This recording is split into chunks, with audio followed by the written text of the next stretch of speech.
Good day mga kaadis. Isa na namang mainit na araw sa ating lahat. Sa lahat ng taga Mindanao, sobrang init dito.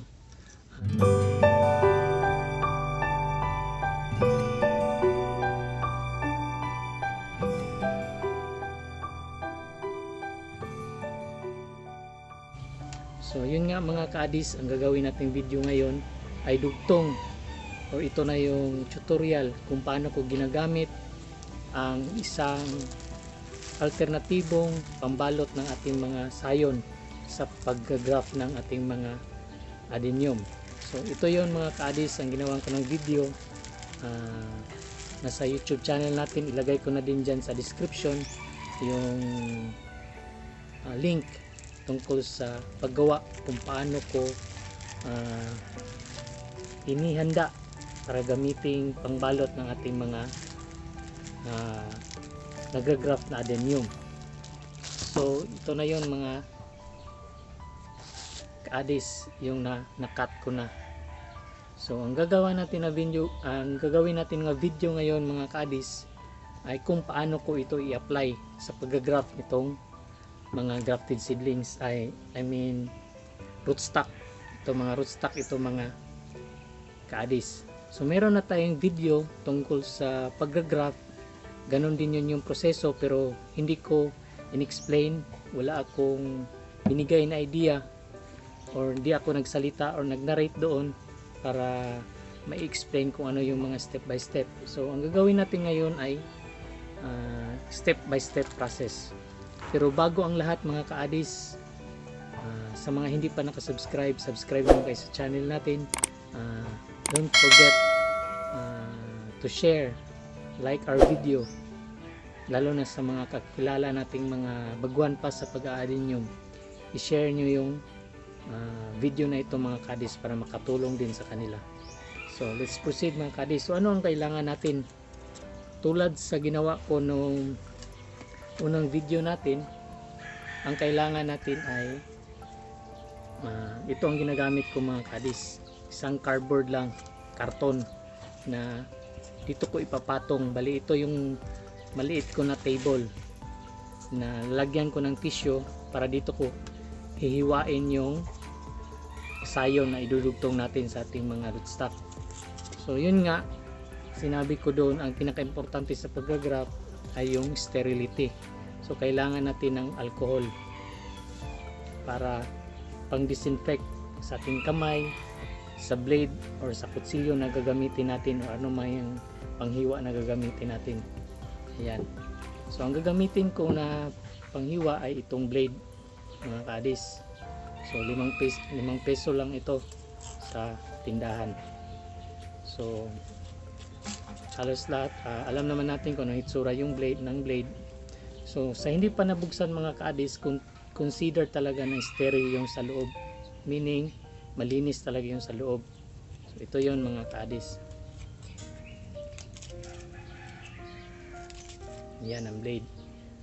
So ang ginagawa ko nito para hindi masyado tawag nitong kalas or ano, para double yung purpose niya mga kaadis. So hatiin ko ito sa dalawa, bibend ko lang mga kaadis. Yan. So ang itong isang parte ng blade ay ito ang gagamitin ko sa panghiwa ng mga rootstock. Hiwain natin yan mga kadis para kung saan natin dudugtungan ng sayon. At saka yung isa naman, ito yung panghiwa ng tawag nitong sayon na idudugtong natin. So next natin gawin mga kadis, meron na tayong blade. So kailangan natin i-disinfect itong mga kadis kasi hinawakan ko na. So next natin gagawin ay kuha tayo ng tissue. Ito yun mga kadis, toilet tissue lang ito mga kadis. So ayan, ibibend ko tapos lalagay ko sa aking maliit na table lang para malinis yung sayon.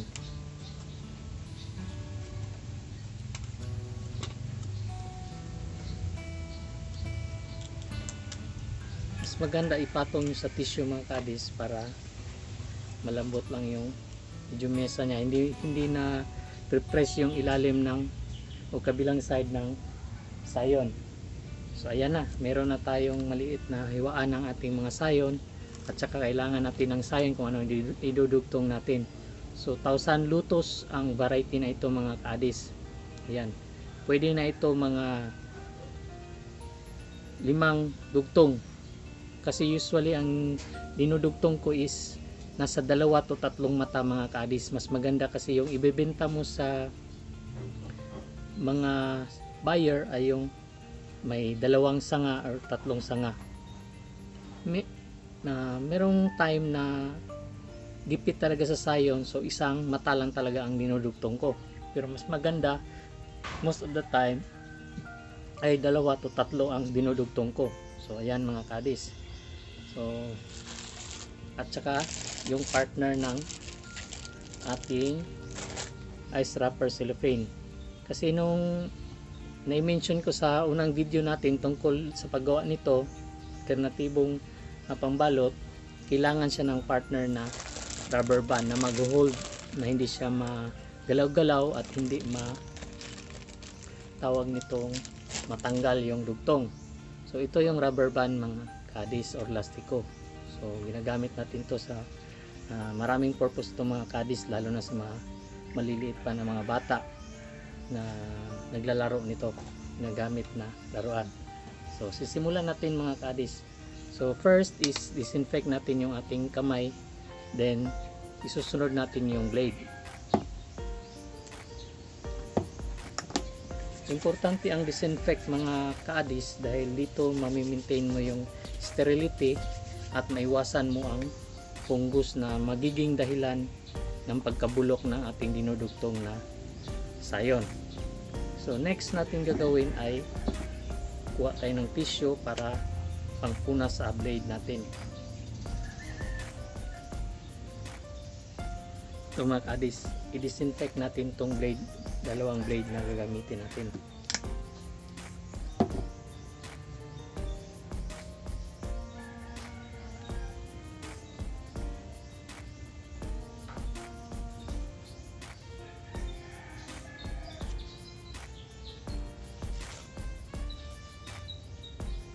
Pinaka maganda talaga mga kadis is yung as possible sterile talaga lahat, pero hindi natin maiwasan kasi sa sobrang dami na i-graft mo, hindi mo naman malayan, meron ka na palang nahawakan na iba-iba.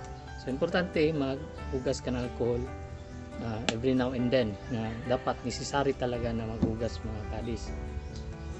So next natin gagawin is, sa nakikita nyo wala na siyang dugtong, tapos kinat na kasi ito mga kadis para ready na for grafting. So ang gagawin natin ngayon mga kadis is gaano kahaba ang from the codex, itong bilog lumulubo. So usually ang tinitira ko or ang haba lang mga kadis ay 2 inches lang gamit ko, 2 to 3 inches. So putulan natin mga kadis, tingnan natin kung okay ba itong rootstock natin.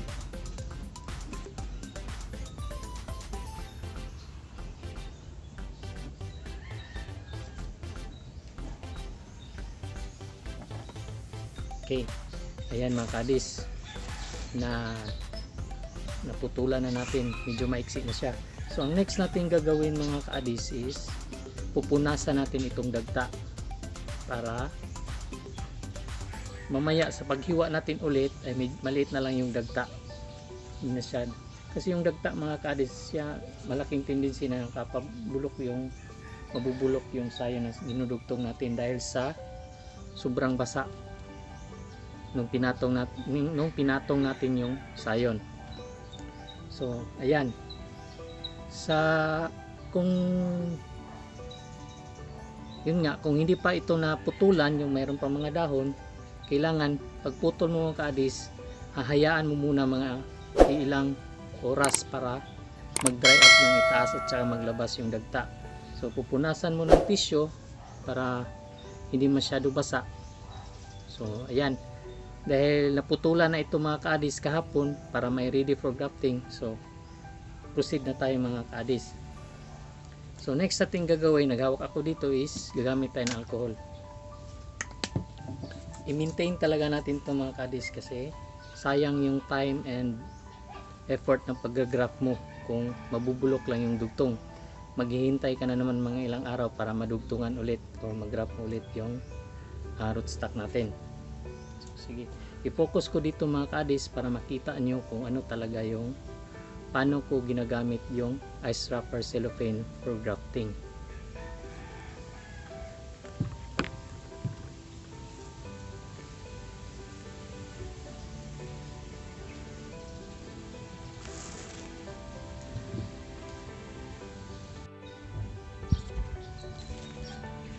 Okay, proceed na tayo mga kadis. Pasensya na, medyo blurry yung ating sa video yung ating rootstock, pero sige lang, i-explain ko lang mga kadis. Cellphone lang kasi ang gamit ko sa pag video nito kasi wala tayong camera talaga. So next natin gagawin, itong una natin gagawa, i-graft mga kadis. So magdi-disinfect tayo kasi umawag tayo ng kahit saan part ng seedling bag. So next natin gagawin ay ito yung sayo na idudugtong natin mga kadis. Sorry, hindi talaga klaro, pero sige lang, explain ko lang mga kadis. So ito is tatlong mata. Sa una nating i-graft pwede tatlong mata. Ayan, 3 nodes mga kadis.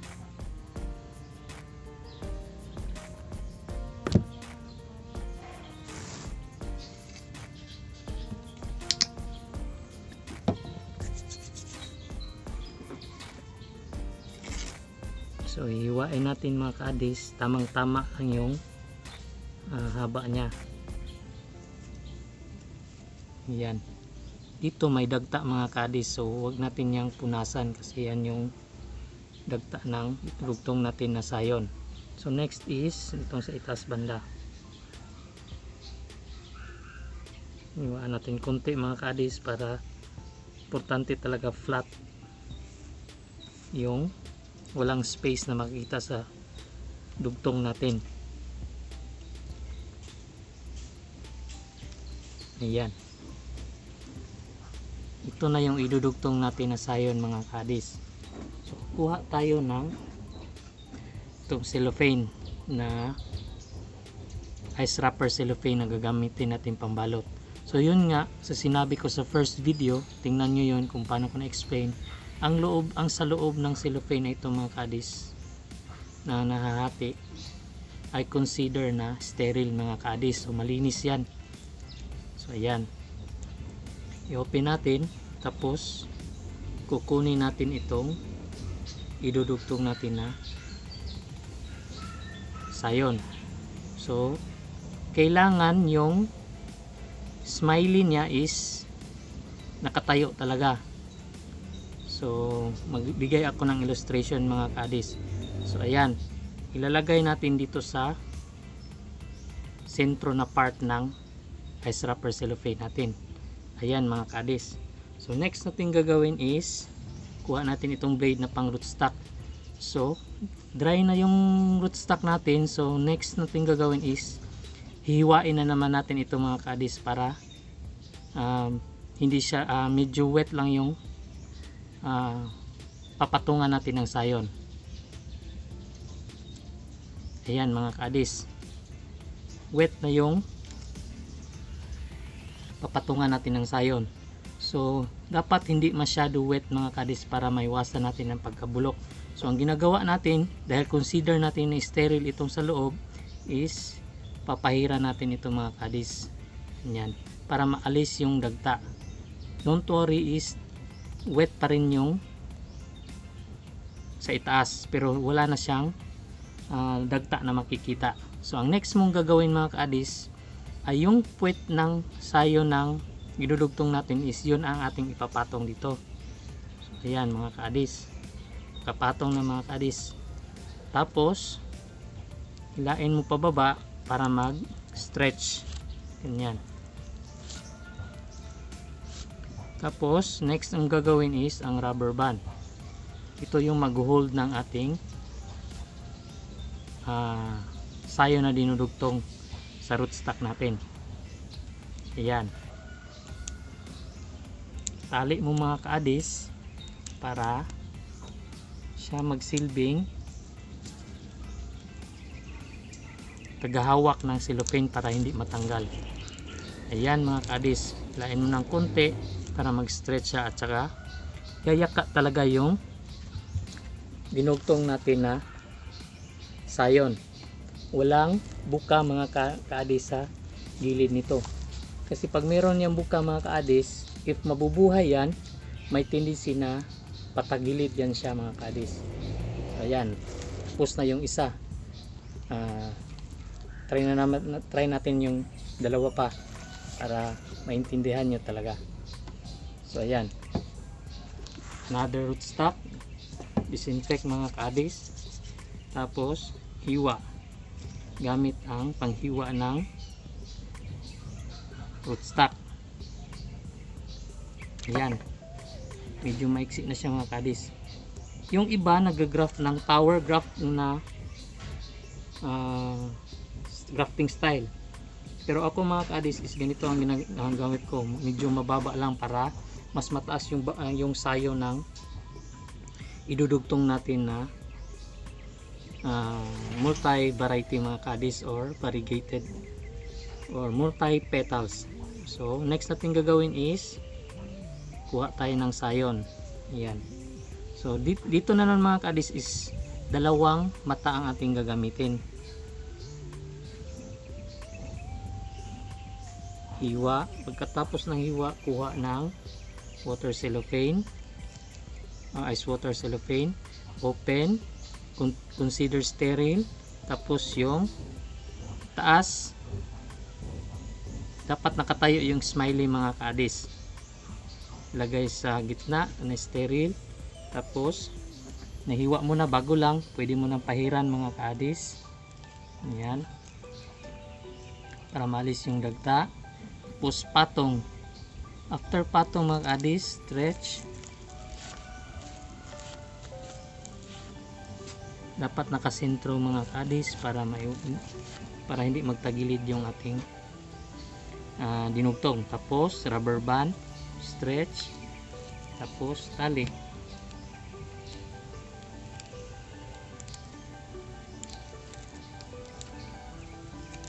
Yan, tapos na yung pangalawa. Try natin ang isa last. Okay, medyo gastos sa alcohol mga kadis, pero okay lang yan, bawing-bawi lang din yan pagka mabubuhay yan lahat, kaysa naman mamatay dahil tinipid mo yung alcohol.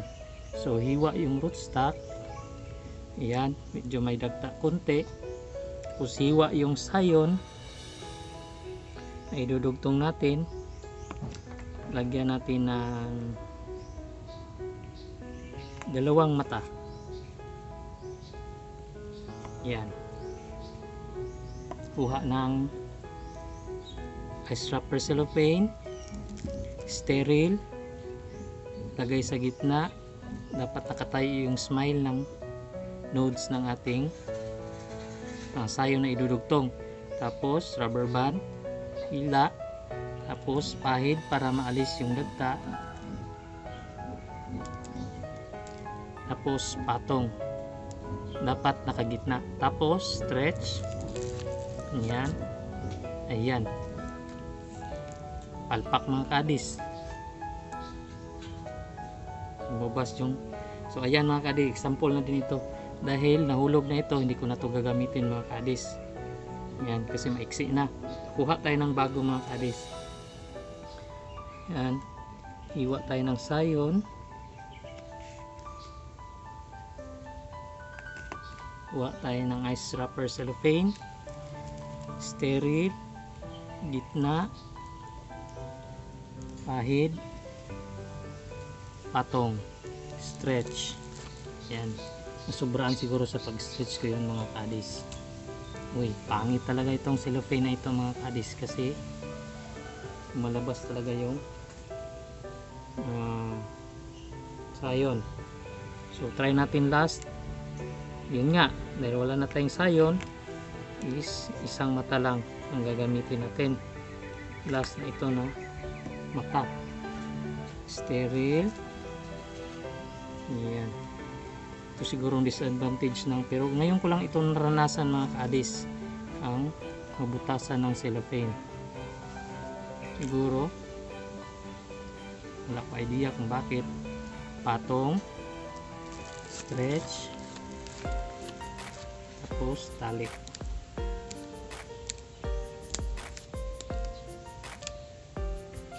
Ayan mga kadis.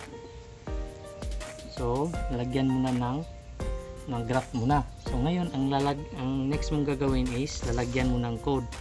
Dahil 1000 lotus ito mga kadis, ang lalagay natin na code is THL. Ayan, 1000 lotus na code yan mga kadis. So di ko alam kung bakit nabutas yon, 2 times talaga na butas, pero ngayon ko lang yun na encounter. Siguro nasubran ko sa paghila, hindi pa siguro maganda na sobrang pag stretch mga kadis, pero ayan, okay na yan. So tapos na mga kadis kung paano ko ginamit yung ice wrapper cellophane. So yan lang muna ngayon mga kadis. Next na video natin ay tungkol na sa bakit yung iba ay uprooted. Nagagraph sila mga kadis na uprooted yung rootstock. So ang ginagawa ko, hindi ko ina-uproot, stay lang sila dyan. So explain natin yan sa next video. So maraming salamat mga kadis, mag-ingat tayong lahat. Don't forget to subscribe and share our videos para makatulong sa ating mga co-hobbyist or co-hobbyist. So okay, goodbye mga kadis, and keep safe and God bless.